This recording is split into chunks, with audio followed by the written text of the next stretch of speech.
দুদিন পরে একটা দিবস আসবে, যে দিবসে এই বিশ্বের কোটি কোটি মানুষ আল্লাহ পাকে সরাসরি অবাধ্য হবে। এমনভাবে অবাধ্য হবে যে মানুষের জায়গায় থাকবে না।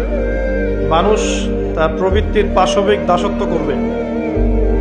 আল্লাহ পাক কি জন্য সৃষ্টি করতে গেলেন এই মহাবিশ্ব? উত্তর হচ্ছে ভালোবাসা। আল্লাহ পাক তার সৃষ্টিকে ভালোবাসেন।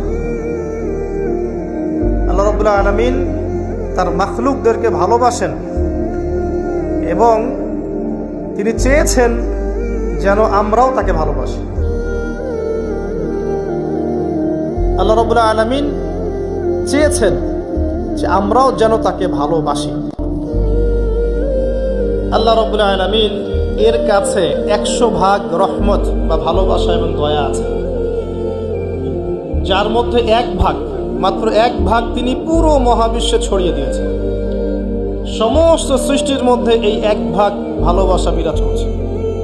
এই 1 ভাগের মধ্যে আছে বাবা মায়ের প্রতি ভালোবাসা, স্ত্রী সন্তানের প্রতি ভালোবাসা, আমাদের বাচ্চা কাচ্চাদের প্রতি ভালোবাসা, আত্মীয়তার হক, প্রতিবেশীর হক, দেশকে ভালোবাসা, আবেগ অনুভূতি সব এই 1 ভাগের মধ্যে আছে।